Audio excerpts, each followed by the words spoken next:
Salut! Une chose que j'aimerais vous demander avant de commencer cette vidéo, s'il vous plaît, est-ce que vous pouvez me dire dans les commentaires quels sont les produits que vous détestez parmi tous les produits que vous avez pu tester ces derniers temps? Bon, alors aujourd'hui, j'avais envie de vous faire une vidéo sur mes pires flops. Et comme j'ai pas du tout envie que, en fait, cette vidéo soit trop négative, je me suis dit que pour chaque marque dont je vais parler en négatif en ce qui concerne un produit, je vous dirai également ce que je trouve bien, même très bien, chez eux comme produit. Alors évidemment, cette vidéo n'est sponsorisée par personne, j'ai tout acheté comme une grande, donc sponsor par la carte bleue. Je crois que je vais commencer par le pire truc que j'ai pu tester ces derniers temps. C'est le Curl Secret de Babyliss. Alors Babyliss, c'est une marque que j'aime généralement parce qu'il y a très longtemps de ça, peut-être maintenant une dizaine d'années, j'avais acheté mon premier fer à lisser dont je me sers même plus. J'ai utilisé donc cet appareil pendant des années, j'en étais contente. Ça, j'en ai entendu parler je ne sais pas combien de fois sur YouTube, déjà c'est pas donné. Je crois que c'est le pire investissement que j'ai pu faire ces derniers temps. Vous le savez, j'aime bien faire des bouclettes. Je fais mes bouclettes avec ce fer à friser de chez Philips. Ça fait très longtemps que je l'ai et j'en suis très contente. Donc j'utilise cet appareil une fois par semaine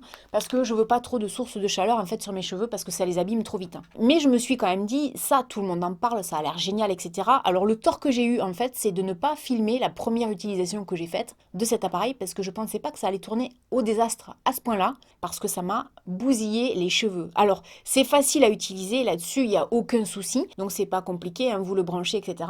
Après vous mettez donc vos cheveux ici, vous fermez, vous laissez quelques secondes et quand vous relâchez en fait, ça vous fait une boucle. Alors effectivement ça fait des boucles. Non, je n'ai pas eu de problème avec cet appareil avec des cheveux coincés parce qu'il y a des gens qui disaient ouais moi ça m'a aspiré les cheveux, j'ai eu les cheveux coincés, etc. Ça arrive en fait quand vous laissez des mèches de cheveux trop grosses. En fait il faut que les mèches de cheveux soient assez fines parce que si c'est trop gros, effectivement en fait l'appareil va gober en fait si vous voulez votre mèche de cheveux et alors après va vous la restituer dans un état. Ça m'est arrivé au tout début une fois, j'ai compris, j'ai laissé tomber. Et après j'ai fait beaucoup plus fin. Mais honnêtement, le problème ça doit être je pense la chaleur à l'intérieur. Ça m'a cramé les cheveux. Alors c'est vrai que les boucles étaient jolies. Maintenant, je ne trouvais pas que les boucles étaient plus jolies qu'avec mon fer à friser habituel. Mais tout ce que je sais, c'est que j'ai eu les cheveux abîmés avec des fourches. Quand j'ai pris mes cheveux, je voyais des fourches. J'étais là, mais c'est quoi ce délire? J'ai pas de fourches. Parce que je vous le rappelle, je n'utilise pas de coloration chimique. Je n'utilise pas de source de chaleur si ce n'est un fer à friser une fois par semaine. J'utilise pas de sèche-cheveux parce que vraiment maintenant j'ai des cheveux en super santé grâce au henné. Mais alors ça, mon Dieu les gars, ah ça non. Franchement, je sais pas si je suis la seule dans ce cas-là, mais pour moi, c'est une grosse MERDE. Excusez-moi, je vous le recommanderais pas. Ça, jamais de la vie, je vous dirais d'aller l'acheter. Pouvez-vous faire de tout aussi jolies boucles avec un fer à friser. Alors moi, la déception pour cet appareil, vous imaginez même pas quoi. Ensuite, un produit que j'ai détesté, c'est celui-là de chez Benefit. Alors c'est très marrant parce qu'au début, j'aimais beaucoup, mais j'ai aimé beaucoup en fait les premières utilisations. C'est pour ça que régulièrement, je vous fais des vidéos, je reteste des produits que je déteste, tout simplement parce que ça nous arrive à tous et à toutes, par moment, de tester un produit, on l'adore, et après, on ne sait pas trop par quelle magie, on peut plus le blairer. Et vice versa, c'est-à-dire que des fois, moi, j'ai les produits, je les mets de côté, je me dis, mais c'est une grosse daube, et quand je reteste, je me dis, ah mais non, mais en fait, c'est génial. Donc, ben là, c'est exactement ce qui s'est passé avec ce produit. Au début, j'adorais, et après, ben j'ai vraiment détesté. Le problème, en fait, de ce produit, c'est que déjà, il sèche très rapidement. Donc ça aussi, c'est assez, pour moi, problématique. On dit que ça resserre les pores. Alors là, les gars, que dalle. C'est vrai que si vous allez sur le site de Sephora, vous allez lire tout et son contraire. Il y a beaucoup de gens qui aiment, mais il y a aussi beaucoup de gens qui n'aiment pas. Moi, j'en fais partie. Mais vraiment, pour moi, le gros point noir, c'est que le produit est trop liquide. Je vous montre. On secoue un peu. Là, on a une petite éponge. Déjà, l'éponge en elle-même, elle n'est pas super pratique. Vous appuyez ici pour faire sortir le produit, mais regardez comme c'est liquide. Et ça, à travailler après sur la peau, c'est un carnage. En plus, autre problème avec ce produit, c'est que ça marque les zones de sécheresse. Si vous êtes comme moi et que vous avez une peau mixte, ici, là, c'est pas possible. Au prix que ça coûte, parce que ça coûte quand même une trentaine d'euros, moi je suis navrée, mais pour 30 euros, on s'attend à beaucoup mieux. Et surtout, en fait, on peut trouver des produits beaucoup moins chers et beaucoup plus performants que ça. Donc pour moi, ça c'est non. Alors que chez eux, pour moi, le gros oui, c'est le primer quoi. Ce primer-là qui est en format voyage pour moi. On dirait un échantillon, mais en fait c'est un format voyage. Ce format-là coûte 13 euros, c'est cher. Mais même le grand format qui coûte 30 euros pour le coup, qui est le même prix que celui-là. Ce primer pour moi, c'est le meilleur primer à ce jour que j'ai utilisé. Je l'utilise tous les jours d'ailleurs.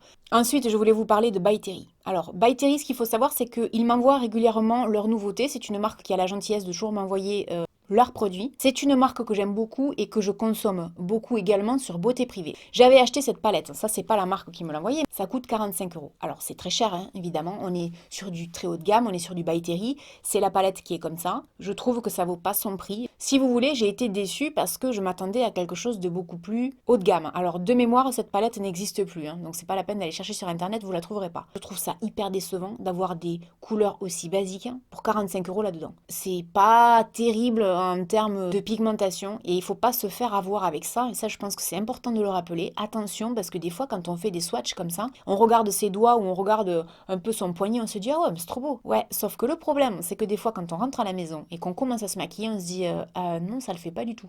Mais en fait, le problème pour moi, en ce qui concerne cette palette, c'était ça. C'est que je trouve que pour le prix, je m'attendais à quelque chose de beaucoup plus haut de gamme. J'étais pas en admiration devant la palette en me disant oh, bah ouais, c'est trop beau. Vous voyez, c'était un ressenti que j'ai eu. Alors que on peut pas vraiment faire de reproches à la palette, c'est-à-dire que c'est pas le genre de produit où vous en mettez et vous en foutez partout comme certaines palettes Anastasia Beverly Hills par exemple, où là tout le monde crie au scandale, etc. Là c'est pas du tout le cas, mais il y a des produits comme ça, quand vous les testez, quand vous vous dites ah ouais mais ça je vais adorer, ben, une fois que vous l'avez essayé, ben alors attention, parce que chez By Terry, en ce qui me concerne, qui concerne mes critères de sélection, j'insiste bien là-dessus. S'il y a vraiment un produit que moi j'adore chez eux, c'est leur poudre translucide, mais ça pour moi, ça vaut pas son pesant d'or quoi. Un produit que je n'aime pas depuis longtemps et que certaines d'entre vous m'ont dit non Laurette, il faut que tu l'utilises différemment, etc. C'est la marque Florence et leur fameuse bébé crème anti-âge. Alors Florence, ils font beaucoup de soins anti-âge pour le visage, pour le corps, etc. Je suis hyper fan. C'est une marque française, franchement, ils ont des super produits, les compos sont bien, etc. Donc pour les gens qui se posent la question, j'avais pris la fameuse bébé crème parce que je suis plus bébé crème en fait que fond de teint. Et ça c'était un désastre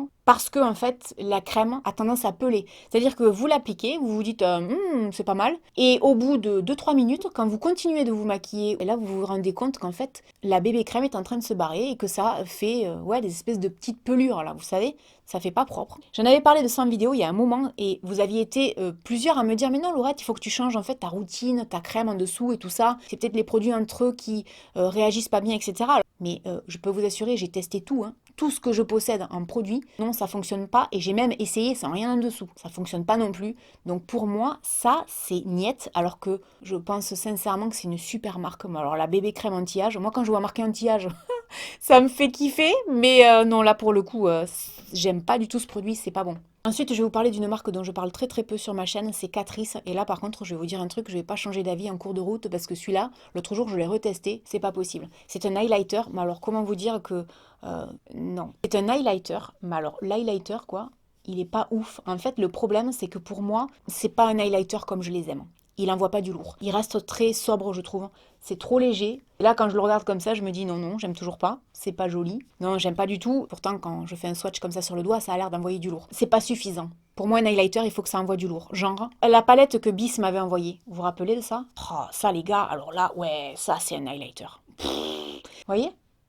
Non, mais là, je ressemble à plus rien, mais vous voyez ce que je veux dire? Ça n'a rien à voir. Donc pour moi, Catrice, c'était décevant parce que, je sais pas si vous vous en rappelez, l'année dernière, j'avais testé un produit chez eux pour rendre les rouges à lèvres mat. J'avais trouvé ça fantastique. C'était excellent. Quand vous avez un rouge à lèvres comme le mien et que d'un coup, vous avez envie de le transformer en mat, vous en prenez un peu, vous le posez sur les lèvres comme ça, c'est juste excellent. Mais ça, c'est juste pas possible. Et le problème, c'est que j'en avais acheté un deuxième ce jour-là. J'avais acheté cette fameuse palette de luxe, donc de chez Catrice. Pour moi, c'est la même chose. On va pas dire que ce sont des produits qui sont mauvais. Faut pas exagérer non plus. Mais si vous voulez, si vous faites partie des gens qui aiment les highlighters très sobres, vous allez aimer. Si vous êtes comme moi et que vous aimez les highlighters qui sont très pouf comme ça, vous risquez d'être déçu. Autre produit dont je voulais vous parler, c'est un blush de chez NYX. NYX, j'aime beaucoup, beaucoup, beaucoup leurs produits, notamment tout ce qui est les fillers à sourcils en poudre. Ça, c'est un filler pour les roux, vous voyez, ça ressemble beaucoup à ma couleur de cheveux. Je l'ai acheté pendant les soldes, je l'ai payé 2 euros. Hein. Donc ça vaut vraiment le coup, normalement ça coûte 9 euros. C'est le 2 ou 3e que j'achète. En passant commande l'année dernière pour acheter ça pour la première fois, j'avais acheté ce fameux blush ombré qui était pareil en promo à 2 euros. Et bien celui-là, par contre, je l'aime pas. C'est dommage parce que le packaging est vachement bien, il y a un miroir à l'intérieur et la couleur est très jolie. Je sais pas si vous le verrez vous à l'écran, mais la couleur dégradée comme ça est super jolie. Mais j'aime pas parce qu'en fait, je le trouve poudreux.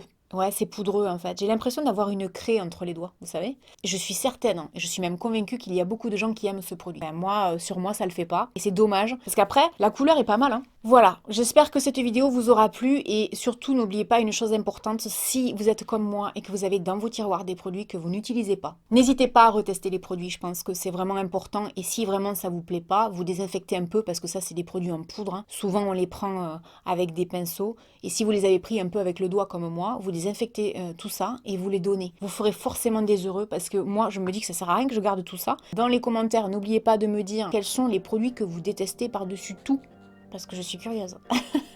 Et puis je vous dis à très bientôt dans une prochaine vidéo. Salut. I made